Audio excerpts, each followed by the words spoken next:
Hi, I'm Scott McIntosh with Epek Hunting, and today I'm going to finish up a little test we were doing the other day with Greg Robbins, our founder and president.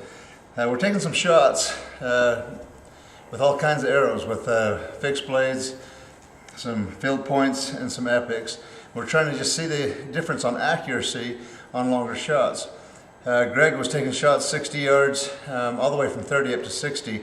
I'm going to be focusing today just on a 45-yard shot. That's all my shots are going to be, and I'm indoors. He was outdoors. We had no wind the day he was outside, but I'm going to be indoors shooting at this spot. I put the spot on so I'd have something to actually hold tight and aim for instead of just going for a general area.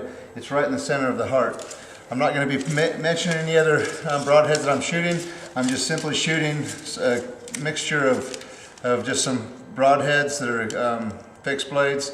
I'm shooting one expandable blade, which is a normal, pretty well-known broadhead, and then the two epics, the two field points, and like I say, one expandable, and three fixed blade broadheads that are pretty much the norm of what people are shooting out there. So Greg was shooting another big name broadhead the other day that I don't have. I'm not going to be shooting that one. He did. We got the same results. So anyway, we're going to take some shots and see what happens.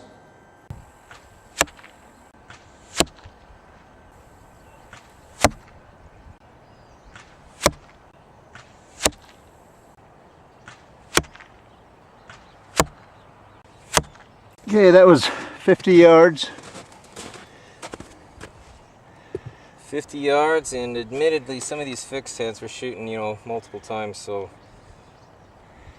that could be a couple different reasons. First arrow out. Pretty close. Field point. Epic.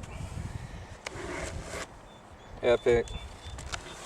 Field point. So the closest four to the bullseye were field points and epics. That's what we've consistently been getting, and this is, we're really trying to hold good here. We saw some pretty interesting arrow flight with some of these, but I think the rest of these are fixed blades.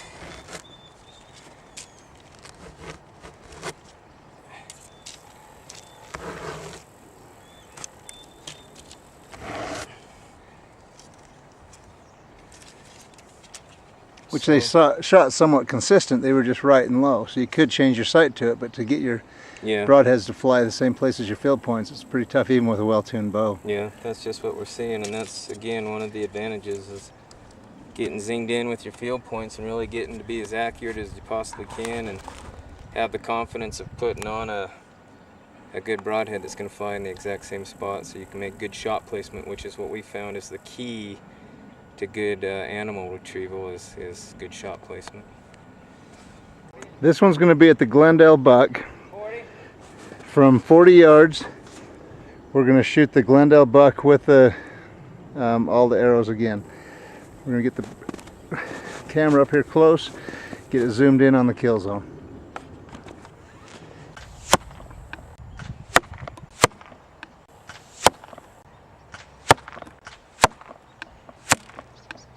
These were all shot at a deer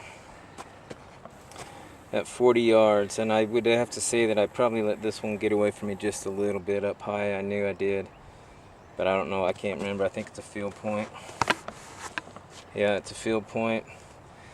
The rest of these are all right in. These three here are just pocket punchers. And we got an epic, a field point, and an epic, and I might point out, I believe it's an epic, yeah. That looks like it went right through the top part of the heart, and we have found that that is such a perfect place to hit. So lucky there. The rest of these, I think we would have retrieved them all at 40 yards, but we were definitely off back in the liver and the lungs. We probably wouldn't even known. We would have taken our shot, would have been able to retrieve our animal, not known that we were risking it that far off, which could make a difference in some cases. Not about trying to be too dramatic, but these are very realistic results with me shooting exactly like I was trying to kill every single time. The fixed blades have been consistently right and low. Okay, I know that in the east this isn't a real realistic shot. With a lot of the easterners hunting whitetails don't shoot 60-yard shots. But Greg's going to go out to 60 yards right now, and we're going to take some shots at the deer, aiming for this area right here at 60 yards and see how we do with all the different broadheads.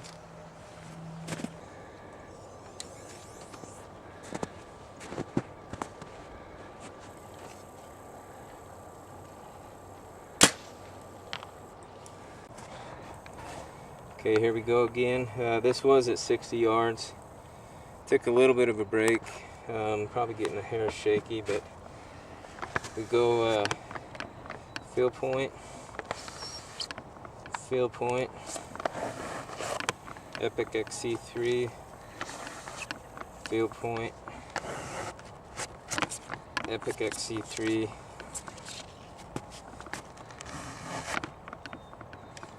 fixed blade,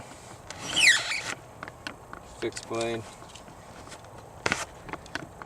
fixed blade, fixed blade. Obviously, from everything that we've just tested out, we get field point accuracy, meaning that they fly just like my field points, and I can practice with my field points.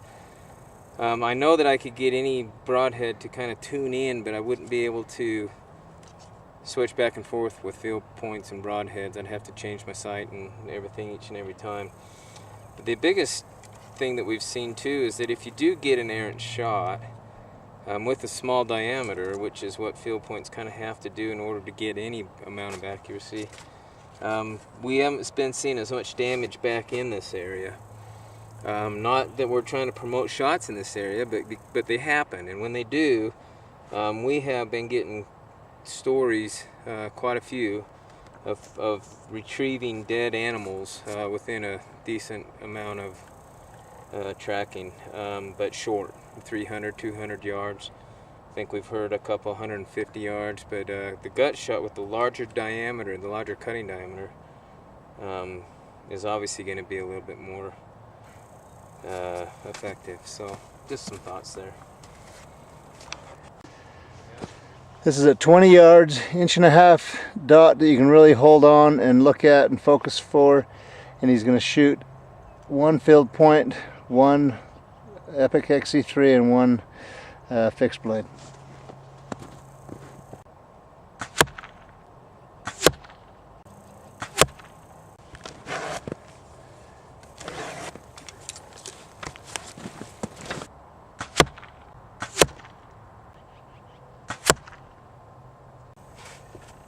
This actually deflected off this arrow. You can see the angle down. Yeah, I saw it deflect. Yeah, I saw it hit it. So we caught center.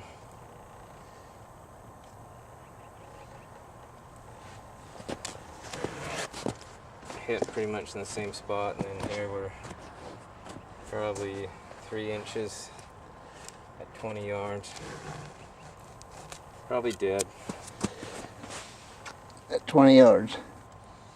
Yep, turned a good solid top of the heart shot into a good lung shot. Pretty much concludes what I'm trying to say is that field points and broadheads do not hit in the same place unless they look like a field point, unless the total concealment is there and there's nothing out there to hang up and catch in air patterns. That concludes my testing of all the broadheads in the Epek XC-3 versus the field point.